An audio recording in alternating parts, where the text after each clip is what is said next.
बांग्लादेश के पास भारत के अगेंस्ट एक खास हथियार है। इन इमेजेस को जरा ध्यान से देखिए। बांग्लादेश का ये सीक्रेट वेपन इन्हीं इमेजेस में छुपा हुआ है और वो है फैशन, कपड़े, टेक्सटाइल्स, जिनकी मदद से बांग्लादेश भारत में आने वाले जॉब्स खा रहा है। ज़ारा, H&M, लीवाइस जैसे मल्टी-मिलियन डॉलर कंपनीज अपने कपड़े बांग्लादेश में बनाना पसंद करते हैं। ये बांग्लादेश के लिए गुड न्यूज है, लेकिन भारत के लिए बैड न्यूज। क्रिकेट में बांग्लादेश हमसे सिर्फ 1 रन की मार्जिन से हारता है, लेकिन जब एक्सपोर्ट्स की बात आती है तो बांग्लादेश हमें 100 या 200% के मार्जिन से हराता है। कैसे? आइए जानते हैं आज के इस वीडियो में। हम ऐसे मुद्दों के बारे में बात करते हैं जो भारत को एटलीस्ट 1% बेहतर बना सकते हैं, लेकिन ये 10 मिनट के वीडियोस बनाने के लिए हमें लिटरली कुछ हफ्तों के लिए रिसर्च करना पड़ता है। अगर आप हमारे काम को सपोर्ट करना चाहते हैं तो प्लीज हमें सब्सक्राइब या फिर फॉलो करना ना भूलिए। ये आपके लिए तो फ्री है, लेकिन इससे हमारी बहुत हेल्प होती है। चैप्टर 1, बांग्लादेश की सक्सेस स्टोरी। आप सोच रहे होंगे कि हम बांग्लादेश की बात क्यों करें। 3 साल पहले पैंडेमिक के दौरान एक न्यूज काफी फेमस हो गई थी कि अब बांग्लादेश ने पर कैपिटा जीडीपी में भारत को पीछे छोड़ दिया। ये बांग्लादेश के लिए एक टेम्पररी विक्ट्री थी, क्योंकि अगले ही साल भारत के जीडीपी ने भी बाउंस बैक किया। लेकिन बांग्लादेश भारत को कुछ मामलों में परमानेंटली पीछे छोड़ रहा है, क्योंकि जब टेक्सटाइल ट्रेड की बात आती है तो भारत वर्ल्ड ट्रेड का सिर्फ 3% कंट्रीब्यूट करता है और बांग्लादेश 6%, यानी हमसे डबल। ये हम भारत को क्रिटिसाइज करने के लिए नहीं, अपने नेबर्स के अकॉम्प्लिशमेंट्स को एक्नॉलेज करने के लिए कह रहे हैं। चलिए थोड़ा रिवाइंड करते हैं। बात है 19th सेंचुरी की, जब कोलकाता में फोर्ट ग्लॉस्टर में पहली कॉटन टेक्सटाइल मिल बनी।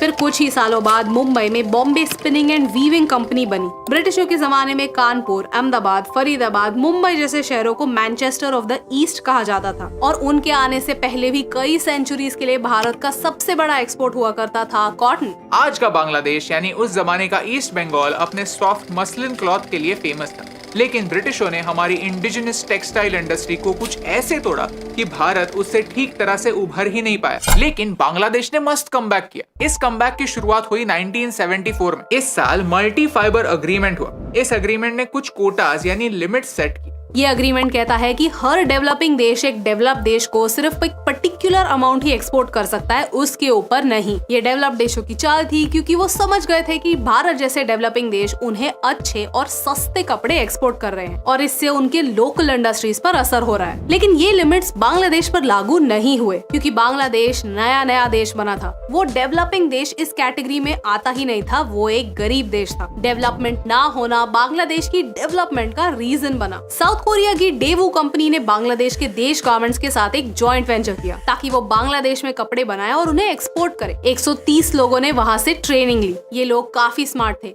उन्होंने वहाँ से ट्रेनिंग तो ली, लेकिन फिर उन्होंने क्विट करके खुद की कंपनी स्टार्ट की। 130 में से 115 लोगों ने यही किया और धीरे धीरे बांग्लादेश के गारमेंट एक्सपोर्ट्स बढ़े। 1981 में ये एक्सपोर्ट्स 3.5 मिलियन यूएस डॉलर्स के थे और 2007 तक ये 10.7 बिलियन हो गए।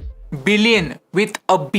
That's a growth of 3,05,000% in just 26 years. ये पॉसिबल हुआ इस कोटा सिस्टम की वजह से, जिसने चाइना, भारत और दूसरे डेवलपिंग देशों पर लिमिट्स लगाए, जिनसे बांग्लादेश फ्री था। ये सिस्टम 1995 में खत्म हो गया। लोगों ने सोचा कि अब बांग्लादेश की अनलिमिटेड ग्रोथ पर सीलिंग लग जाएगा और बाकी देशों को भी चांस मिलेगा। लेकिन हुआ कुछ और। Meet America, professional trouble maker. इन्होंने बांग्लादेश को लीस्ट डेवलपिंग नेशन इस कैटेगरी में डाल दिया। सुनकर बुरा लगता है, लेकिन एक्चुअली ये बांग्लादेश के लिए गुड न्यूज थी, क्योंकि फिर उन्हें ट्रेड में प्रेफरेंस मिलने लगा। इसे जनरलाइज सिस्टम ऑफ प्रेफरेंस कहते हैं। आज होता यह है कि उनके एक्सपोर्ट्स पर कोई ड्यूटी यानी टैक्स लगता ही नहीं। तो होता क्या है? उनके कपड़े और सस्ते होते हैं। डेवलप्ड देशों के लिए उनके कपड़े खरीदना और आसान हो जाता है। इसी तरह सब कपड़े बन जाते हैं मेड इन बांग्लादेश। ईयू ने भी इसमें अमेरिका का साथ दिया और एवरीथिंग बट आर्म्स स्कीम निकाली, जिसमें बांग्लादेश के प्रोड्यूस पर कोई ड्यूटी नहीं लगी। रिजल्ट, बांग्लादेश की गारमेंट इंडस्ट्री 15% से भी ज्यादा रेट से ग्रो करती है। चैप्टर 2, भारत और बांग्लादेश। आज भारत कहाँ है? भारत के रेडीमेड गारमेंट्स की एक्सपोर्ट 2022-2023 में कुछ 16 बिलियन डॉलर्स की थी। एंड इन कॉन्ट्रास्ट बांग्लादेश की रेडीमेड गारमेंट एक्सपोर्ट्स जुलाई 22 से अप्रैल 2023 तक ऑलरेडी 38.57 बिलियन डॉलर्स क्रॉस कर चुकी थी। यूएसए में एक शर्ट बनाने का खर्चा $60 है। वही शर्ट अगर भारत में बना तो उसका कॉस्ट 50 सेंट्स होगा, और वही शर्ट अगर बांग्लादेश में बनेगा तो उसकी कॉस्ट 22 सेंट्स होगी, less than half of India price. अब वेस्ट के बिजनेसेस होते तो चिंदी है, उन्हें 28 सेंट्स बचाने हैं तो वो बांग्लादेश को चुनते हैं, लेकिन कॉस्ट इकलौता फैक्टर नहीं है, एफिशिएंसी मैटर्स टू। बांग्लादेश की कंपनी जिस ऑर्डर को 50 दिन में पूरा करता है, उसी ऑर्डर को खत्म करने के लिए भारत को 63 डेज लगता है। भारत बड़ा देश है तो माल को पोर्ट तक पहुंचाते पहुंचाते 10 दिन लगते हैं, वेराज बांग्लादेश ये काम सिर्फ 1 दिन में करता है। बांग्लादेश ने काफी स्ट्रेटेजिकली अपनी टेक्सटाइल इंडस्ट्री डिजाइन की है। Porter diamond theory of national advantage top MBA colleges में सिखाया जाता है, जो कहता है कि हर देश के पास कोई ना कोई एडवांटेज जरूर होता है, सरकार को बस उसे आइडेंटिफाई करने की और उस पर कैपिटलाइज करने की जरूरत होती है। कैसे? 4 points: factor conditions, demand conditions, related supporting industries, firm strategy and structure. इस मॉडल को भारत और बांग्लादेश दोनों पर अप्लाई करके देखते हैं। फैक्टर कंडीशंस यानी फैक्टर्स ऑफ प्रोडक्शन। कोई चीज प्रोड्यूस करने के लिए कुछ इनपुट्स लगते हैं, like land, labour, capital, technological advancement etcetera. एक देश में कितना फर्टाइल लैंड है, ऑयल, नेचुरल गैस, गोल्ड जैसे नेचुरल रिसोर्सेज कितने हैं, ये उसके कंट्रोल में नहीं, लेकिन टेक्नोलॉजी, स्किल्ड लेबर, इंफ्रास्ट्रक्चर ऐसे रिसोर्सेज एक देश के कंट्रोल में है। बांग्लादेश के पास एक बड़ा लेबर पूल है और उन्होंने गारमेंट्स के एक्सपोर्ट के लिए अपना इंफ्रास्ट्रक्चर ऑप्टिमम बनाया। उनकी राजधानी ढाका खुद एक पोर्ट है जहां से गारमेंट्स एक्सपोर्ट हो सकते हैं। भारत में रॉ मटेरियल्स एक कॉर्नर में बनता है, फैक्ट्री कहीं और होती है और पोर्ट्स कहीं और पर। बीच में कनेक्टिविटी बहुत कम है, तो भारत लॉजिस्टिक्स में पीछे पड़ जाता है। बांग्लादेश का छोटा साइज उसके लिए एडवांटेज बन जाता है। At the same time Bharat में इलेक्ट्रिसिटी बांग्लादेश से 40% ज्यादा महंगी है। कुछ लोगों को फ्री में इलेक्ट्रिसिटी देने से अच्छा है कि ओवरऑल इलेक्ट्रिसिटी इंफ्रास्ट्रक्चर इंप्रूव करने पर फोकस करो। लेकिन इंफ्रास्ट्रक्चर डेवलपमेंट्स इनविजिबल होते हैं। इन कंपैरिजन हर महीने 100 यूनिट तक फ्री इलेक्ट्रिसिटी आपके बिल में दिखता है, इसलिए भारत में फ्रीबीज पर ज्यादा फोकस है। भारत में लॉजिस्टिक्स एक्सपेंसिव है, इलेक्ट्रिसिटी एक्सपेंसिव है, वैसे ही लेबर भी एक्सपेंसिव है। बांग्लादेश में एवरेज सैलरी सिर्फ 5,000 रुपए पर मंथ है, वेराज भारत में वो डबल है। And most importantly Bangladeshi textile industry majorly महिलाएं चलाती हैं। बांग्लादेश बहुत सारी महिलाओं को एम्प्लॉयमेंट देता है। भारत का इकोनॉमिक सर्वे ये मानता है कि इस इंक्लूजन की वजह से सोसाइटी में बहुत बदलाव आए हैं। पोर्टर डायमंड मॉडल का दूसरा पॉइंट है डिमांड कंडीशंस। बांग्लादेश में जो कपड़े बनते हैं उनकी लोकल डिमांड काफी कम है और इंटरनेशनल डिमांड काफी हाई।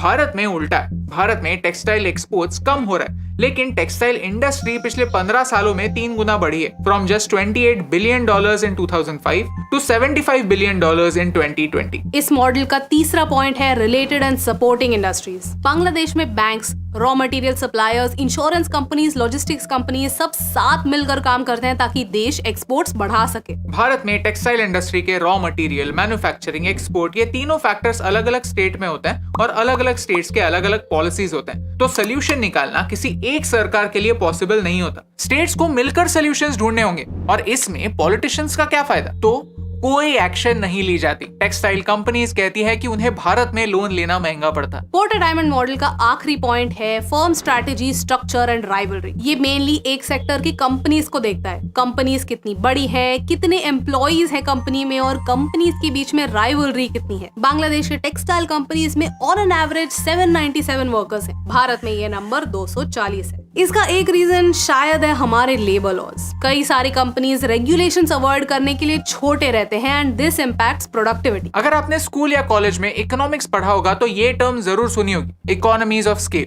मतलब ये कि एक कंपनी को प्रोडक्शन एफिशिएंसी बढ़ाने से कॉस्ट एडवांटेजेस मिलते हैं, प्रोडक्शन बढ़ाने से कॉस्ट कम होता है। फॉर एग्जाम्पल, अगर आपको टी शर्ट्स बनाने हैं तो फिर आप रॉ मटेरियल्स खरीदेंगे, फैक्ट्री लगाएंगे, लोगों को हायर करेंगे और इतना सब करने के बाद अगर आपने सिर्फ एक टी शर्ट बनाया तो उस एक टी शर्ट की कॉस्ट क्या होगी?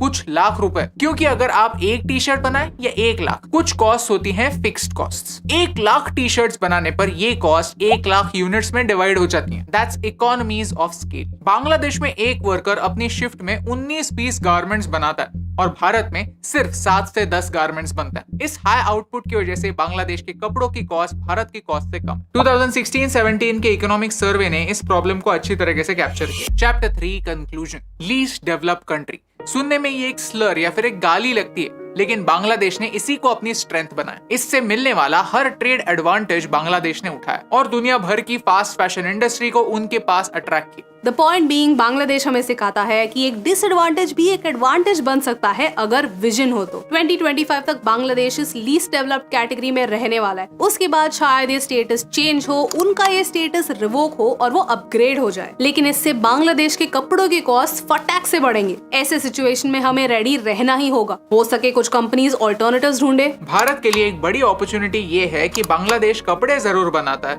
लेकिन उनके पास रॉ मटेरियल्स नहीं है। वो ये सारा इंपोर्ट चाइना से करता है। तो क्या हम उन्हें कन्विंस नहीं कर सकते कि ये रॉ मटेरियल्स चाइना से नहीं हमसे इंपोर्ट करें, ताकि बांग्लादेश की टेक्सटाइल इंडस्ट्रीज का हमें भी फायदा हो। भारत और बांग्लादेश ने South Asian free trade agreement sign किया हुआ है कॉल्ड साफ्टा। साफ्टा के अंडर दोनों देश अपने प्रोडक्ट्स पर टैक्स नहीं लगाएंगे। इस प्रोविजन के अंडर बांग्लादेश भारत को अपने कपड़े बेचता है। हमने कई ब्रांड्स ऐसे देखे हैं जो बांग्लादेश से कपड़े खरीदते हैं। भारत की वीविंग कैपेसिटी दुनिया में सबसे ज्यादा है, तो हमें भी फिगर आउट करना होगा कि हम उन्हें और ज्यादा एक्सपोर्ट कैसे करें। एंड मोस्ट इम्पोर्टेंटली, हमें women participation in work force बढ़ाना होगा। इस वीडियो की शुरुआत में हमने एक सीक्रेट वेपन की बात की। एक्चुअली ये वेपन कोई इंडस्ट्री नहीं, वो है नारी शक्ति। सोचिए, क्या बांग्लादेश एक कंजर्वेटिव सोसाइटी नहीं? बिल्कुल है। लेकिन जब इकोनॉमिक्स की बात आती है तो सारे फैमिलीज अपने रिग्रेसिव विचारों को पीछे छोड़ महिलाओं को काम पर भेजते हैं। ये एक सुपर पावर है क्योंकि इससे आपकी पॉपुलेशन का 50% वेस्ट नहीं होता।